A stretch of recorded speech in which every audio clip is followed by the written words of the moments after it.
Muli na naman pinatunayan ng isa nating kababayan na hindi pahuhuli ang Pinoy sa larangan ng musika. Dahil noong nakaraang May 29 ay pinamalas ng isang tanyag na pianista ang Pinoy sa daigdig na si Dean Raul Soneco sa mahigit 200 dumalong iba't ibang lahi dito sa Paris.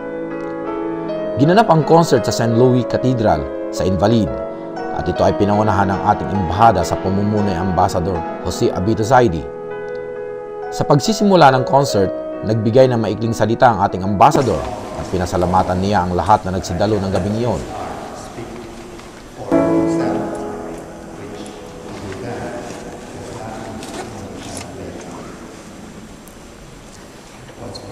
Mapupuna din na halos mangilan-ngilan lamang sa panig ng PhilCom ang dumating.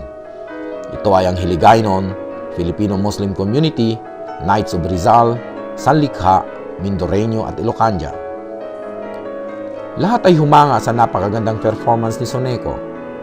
Maging ang mga handicap na kahit na naka-wheelchair ay nagpakita din ng kanilang paghanga. C'est magnifique, magnifique, il est virtuose. Et moi, j'aime la Philippine. So we'd like to thank you for this great concert, and Chopin is really a great composer. So thanks for this great concert. It's a very good one, very good one. Very good, okay. I don't know how you remember all this. Yeah, congratulations. It's not the only piece, but the different pieces. Yeah. It's really I'm very and this really wonderful. Thank you very much.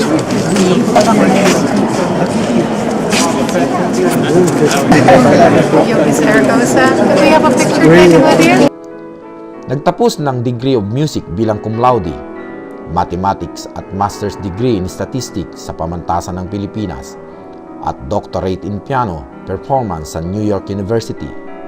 Umani din siya ng papuri at gantimpala sa iba't ibang parte ng mundo. Isa na dito ay ang Henry Cowell Prize ng University of Maryland International Piano Competition sa Estados Unidos.